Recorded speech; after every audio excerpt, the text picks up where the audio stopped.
Gracias por seguir con nosotros. Vamos a continuar este interesante debate. En esta última parte del programa voy a pedir a mis queridos invitados que puedan hacer la utilización del tiempo de la manera más breve y concisa posible para ganar, obviamente, mayores espacios en este interesante debate. Waldo, te decía que te voy a dar uso de la palabra por segunda vez, y un poco porque tú has tocado temas importantes, si bien de manera general hemos dicho que tenemos una sociedad con una crisis de valores, ¿verdad? Sí. Tú has sido estudiante, me imagino, en la década de los finales 70, 80, te has formado en la universidad más o menos de manera contemporánea, y veías una universidad mucho más ligada a su sociedad. Sí. Cuando tú llegas a la universidad a ocupar el cargo de rector, tienes un diagnóstico de que esto había cambiado, que tú ya veías a un universitario, como tú decías, pensando en su bienestar particular, etcétera. ¿Tú crees que, como lo has planteado, eso toma tiempo, pero realmente la UMSA puede recuperar ese valioso rol que tenía antes en la sociedad? ¿Has hecho tú estos esfuerzos? ¿Ves algunos pequeños resultados? Porque creo que es fundamental. Lo que le tenemos que, o lo que tienen que dotar las universidades a la sociedad boliviana,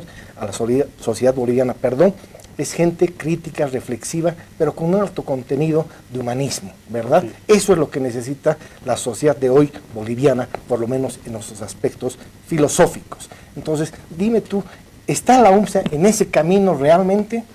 Ahora ha hecho los esfuerzos para retomar esos referentes altruistas de otros tiempos y, por ejemplo, de acercar bastante a la universidad al área rural, ¿no?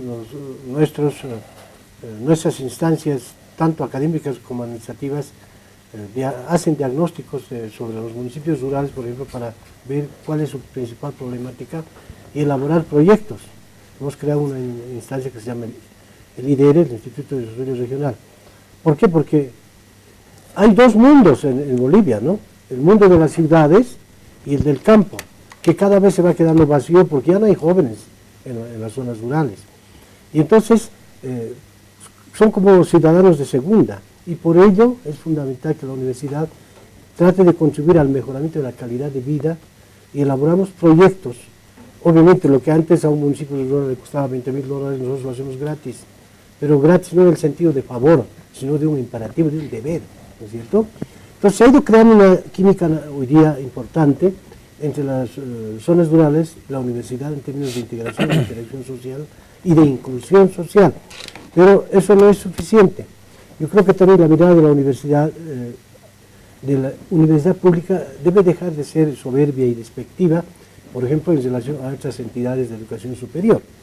Lo que hablamos hace un momento de este micrófono, la importancia de intercambiar criterios, de debatir juntos, pero además de cómo podemos trabajar en función de promover una educación superior cualitativamente distinta a la que tenemos hoy día, además, ¿no?, de estar acorde a los desafíos del siglo XXI, tecnológicos, científicos, pero también humanos y humanísticos, hacer de la solidaridad una política de Estado y una política educativa.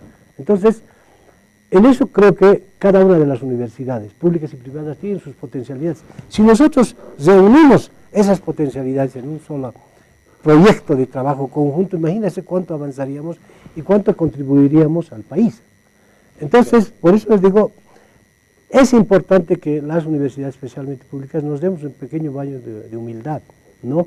Y no mirar desde arriba, pero simultáneamente nunca hay que dejar de ser interpelador, no en el sentido panfletario, ¿no? Crítico, y creo que para eso es fundamental, y esto no debería ser solo para las universidades públicas, también las privadas.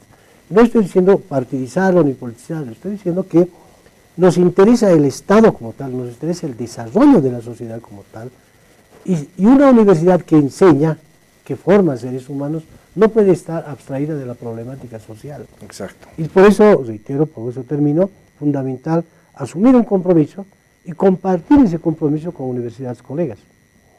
Muy bien, Waldo, creo que has dejado ideas muy interesantes. La coordinación creo que es fundamental para cualquier sistema educativo de cualquier país. Entre las cosas que se han dicho, Trinidad, surge la palabra corrupción y yo voy a insertar la mediocridad. Se dice mucho que nuestros profesionales tienen una formación mediocre. Por lo tanto, nuestros profesionales a la hora de tener ese encuentro con la realidad ejercen de manera mediocre su labor, su actividad, su preparación. Es cierto esto, estamos formando en Bolivia ciudadanos profesionales humanistas que pueden competir en una sociedad global, o estamos realmente rezagados, es decir, no estamos viendo una fotografía universal, no estamos viendo ese mundo global, donde un profesional boliviano no tenga muchas dificultades para insertarse en un mercado laboral global. Es decir, quisiera que hagas una crítica sobre esa mediocridad. Y en esto creo que de aspectos más generales, más que desde la perspectiva del Infocal en sí, ¿verdad? Porque creo que no hay que poner nombre y apellido a la mediocridad.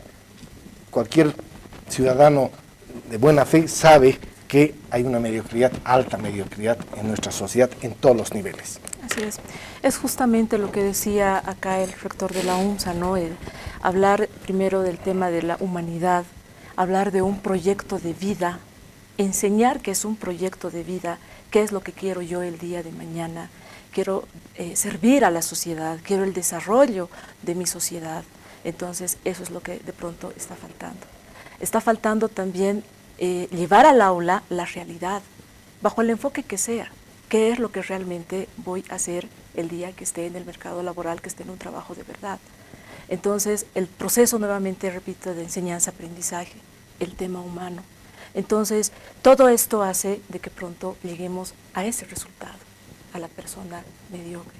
El apoyo, escenarios que tengan que verse entre el gobierno, entre la universidad, entre el empresariado, que también nos hace falta. Encuentros como este, porque hace un momento lo conversábamos, sería bueno idear una plataforma donde participemos y no esperemos la invitación de ya sea la alcaldía, ONGs, ¿no es cierto? Entonces que podamos participar, que tengamos ideas y que sea ese reto este 2019 para nosotros. Qué bien, señor. José Luis, en esos términos que nos ha dejado las últimas intervenciones. Bueno, yo voy a redondear los 3 puntos importantes que se han tratado. El tema de, respetando también el valor que tienen todas las entidades académicas y las universidades, el tema de la mediocridad también parte por la oferta académica que se hace, ¿no es cierto? Nosotros como Universidad Católica hacemos una oferta académica que además genera una inversión, siendo una universidad de la Iglesia, pues no somos una universidad privada, ¿no es cierto?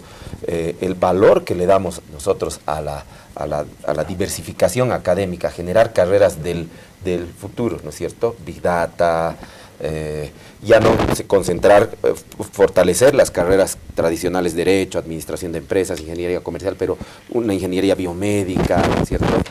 Y estos elementos requieren también un pensamiento que no solamente en un debate se puede sacar, sino un pensamiento estratégico de lo que queremos con nuestros estudiantes. Waldo decía, hay que crear valor en las personas y en los estudiantes cuando van a enfrentar un empleo, de no decir yo voy a terminar y quiero ir a trabajar. Muchos podrán decir yo voy a terminar y quiero seguir investigando para ver cómo puedo aportar, ¿no es cierto? En carreras de mecatrónica, ¿cómo podríamos generar mayor valor para que esta universidad del siglo XXI, ¿no es cierto?, avance? Porque hay universidades que están en el reto del siglo XXI con profesores del siglo XX. No hay ninguna universidad, ¿no es cierto?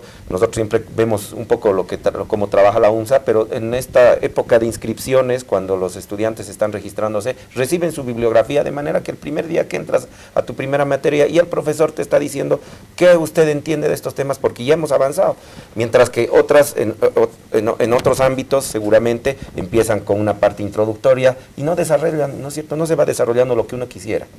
Entonces, para el tema de mediocridad también implica mucho qué ofertan las universidades. Creo que el padre de familia tiene que darse cuenta de qué hacen las universidades para generar un desarrollo y generar valor, y que después de generar valor con humanismo, ¿no es cierto?, fortaleciendo los valores, después de ello, nuestros estudiantes ingresen al mercado laboral, trabajen en diferentes áreas de su ámbito profesional, pero pensando siempre primero en el aporte que van a hacer donde están trabajando y no en uno mismo, es decir, de yo querer o yo qué estoy buscando.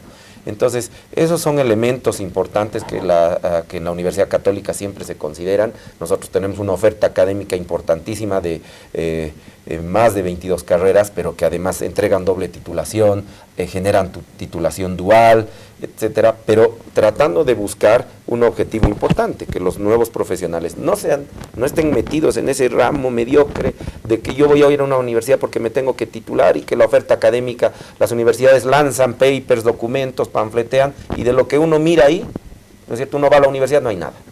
Ahí es como decir, llega uno a un hotel, el lobby del hotel es lo máximo, y entras a las habitaciones y es un desastre, ¿no? Eso es lo que eso también tenemos que pensar nosotros como oferentes académicos, viendo lo que queremos. Y claro, la Universidad Católica Boliviana está comprometida con ello. Nuestra oferta, la inversión que hace la universidad es importante, y eso debería generalizarse para que todos, de alguna manera, que participamos en este mercado, podamos interactuar y trabajar en ello, porque de lo contrario uno no puede interactuar con una universidad que, ¿no es cierto?, todavía está muy rezagada en los principios básicos de lo que tiene que llevar adelante, cuando ya hemos evolucionado. Entonces, creo que eso es importante. Perfecto. Roberto. Sí, a ver, deberíamos partir de cuál es el objetivo, o cuál debiera ser el objetivo de las instituciones de educación superior hacia los estudiantes que más tarde van a ser los profesionales. ¿Estamos educando para que sean personas, o estamos educando para que consigan trabajo? ¿Sí? Y tú ves, la oferta académica que se hace hoy en día siempre está orientada al trabajo. Cuando vas a ese tipo de cursos de orientación vocacional y todo, lo primero que te dicen es dónde vas a trabajar, dónde te puedes desarrollar, dónde... Y no te están haciendo énfasis en el desarrollo humano, ¿sí? Algo que por lo menos en nuestra universidad lo tenemos bien claro, que lo que nosotros tenemos que hacer es darle las herramientas a ese futuro profesional para que salga a la calle y no compita. ¿Sí? Saben ustedes que la competencia ya es cosa del pasado. Hoy en día hablamos de la colaboración, porque aquí parecería que hemos venido a una selva, a un mundo donde realmente el vivir en este mundo ya se convierte en una osadía, ¿no es cierto? Cuando este mundo está totalmente apto para que nosotros desarrollemos, para que nosotros podamos medrar. ¿Quiénes son los que lo hacen difícil? Son los mediocres.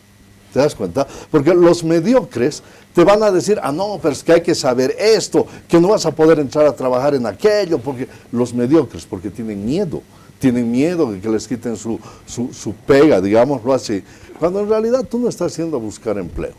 Hoy en día, se habla de que ya las generaciones pasadas deberían dar lugar a las generaciones futuras, que se estarse jubilando y todo aquello. Los tiempos han cambiado. ¿Sí? Las esperanzas de vida han subido demasiado, aunque todavía para las jubilaciones no se están ajustando, pero hay gente que vive normalmente 100 años hoy en día. ¿Sí? ¿Y qué vas a hacer si te jubilas a los 60 hasta tus 100 años? Vas a llegar a la mitad de tu vida. Por eso es que hay que enfocar, yo creo, la educación desde su parte básica, fundamental. Antes era una carretera en la que tú estudiabas administración de empresas y seguías la carretera de administración de empresas hasta donde termine. Hoy en día es una carretera más ancha, que llega un momento en que se diversifica. Ya estamos hablando de la necesidad no solo de estudiar una carrera, y no digo que estudies varias carreras, pero necesitas un conocimiento de varios otros rubros para poder formarte. Por lo tanto, mientras sigamos nosotros pensando en que educamos para conseguir, o nos educamos para conseguir empleo, porque esto ha sido una vorágine luego, ¿no? Vienen las maestrías, vienen los doctorados, vienen los postdoctorados, no sé qué más inventarán luego, porque parecería que esa es la única forma de conseguir empleo, ¿sí? Y dejemos de pensar en conseguir empleo y empecemos a pensar que como personas nosotros somos generadores de empleos. No seamos demandantes de empleo. Me estoy yendo a que debemos crear lo que hoy en día está muy en boga, muy de moda, hablar del emprendedurismo, ¿no es cierto? Qué bien, Roberto. A ver, no podemos abstraernos de la realidad que todas las universidades públicas, privadas, se nutren de alumnos que salen de un sistema escolar, ¿verdad? Bachilleres. ¿Qué ha pasado en el último tiempo en Bolivia respecto a la educación escolar? ¿Qué tipo de alumnos están llegando a las universidades? ¿Ha habido un salto cualitativo en la formación? ¿Ha habido una real reforma educativa? Hay elementos que podríamos valorarlos.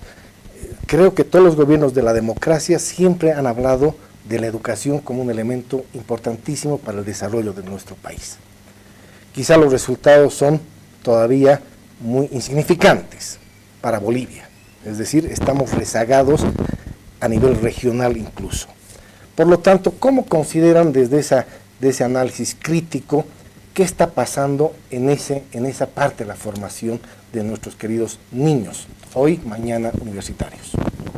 Yo considero lo que ya se ha ido planteando en instancias internacionales, es que la educación es un bien público. Hay estados que han invertido millones de dólares en educación. Es decir, no puede ningún país prescindir de este factor. En ese contexto, educación no solo pasa por transmisión de conocimientos, sino la formación es un concepto mucho más amplio, ¿no?, que la simple transmisión de conocimientos. ¿Por qué? Volvemos a un principio de lo que dijimos hace un momento. Que entienda, que busque desde de principio a fin resultados. ¿Ya? ¿Qué tipo de sociedad quieres tener? ¿Qué tipo de ser humano quieres formar?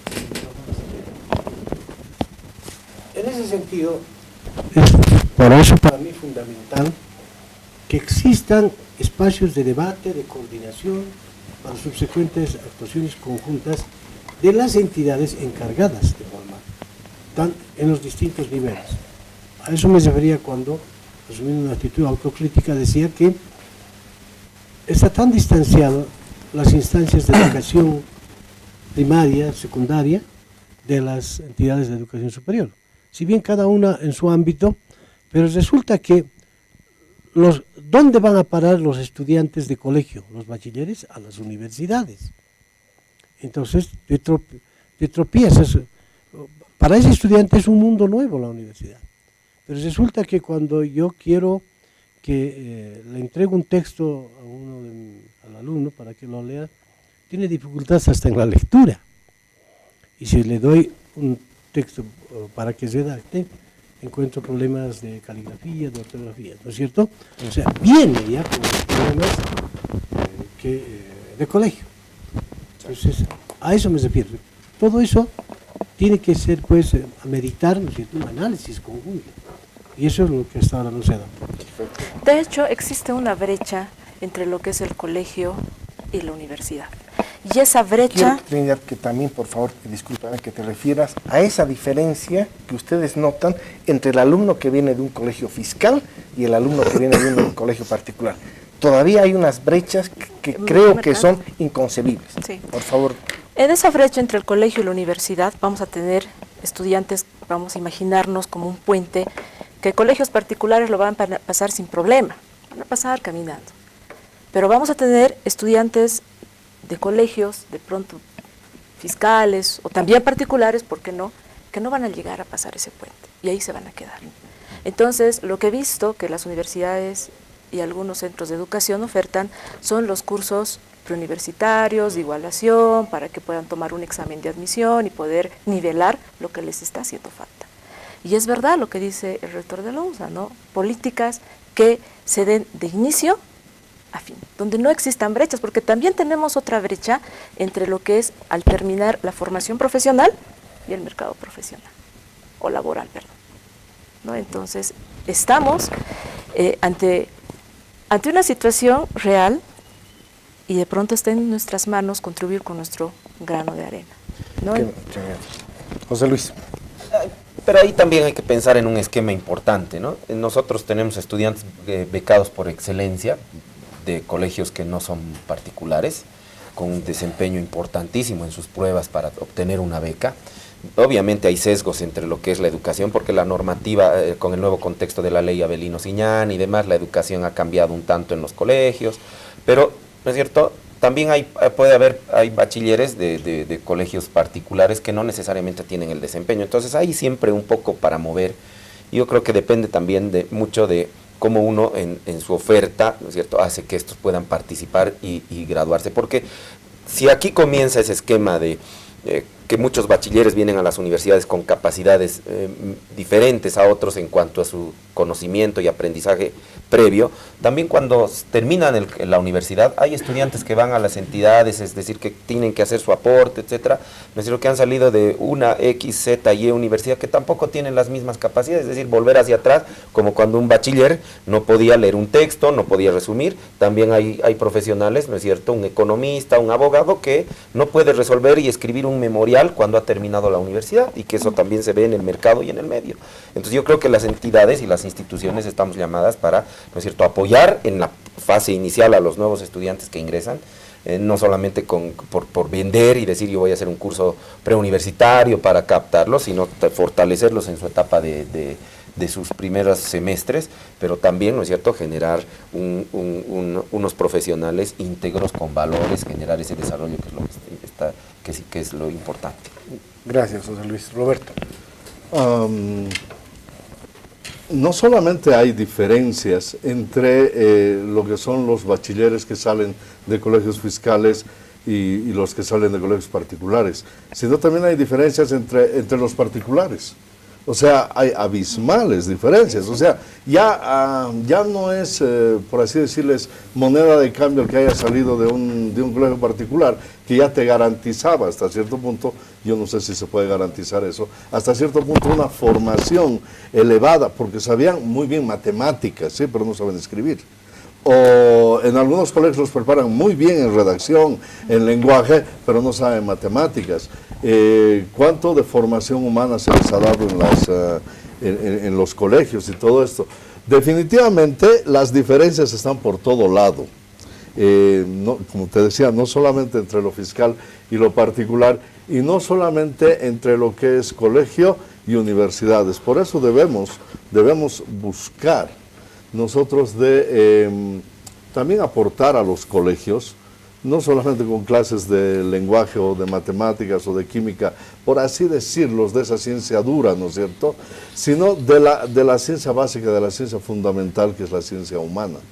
En Estados Unidos la mayoría de la gente se gradúa en humanidades, inclusive los profesionales. Aquí todavía que queremos ser licenciados, no, yo soy arquitecto, pero eres licenciado, no, soy arquitecto, pero tú eres doctor porque eres abogado, no, es que eres licenciado en abogacía, todavía no has hecho, etcétera. O sea, nos vamos mucho al nombrecito, al título, a ver qué es lo que estamos haciendo, en vez de diferenciarnos grandemente, porque los ingenieros son no sé qué, parece que tienen un huesito más, ¿no?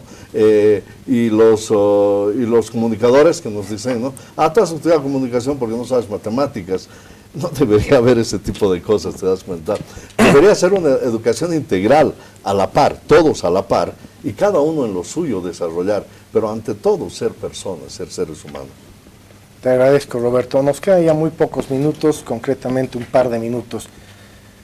Quiero decirles a los 4 invitados y a Trinidad, que tiene un huesito más porque es ingeniera. Yo soy la de... Sí, Decirles que obviamente este es un tema que requeriría muchos programas, muchas mesas, muchas plataformas.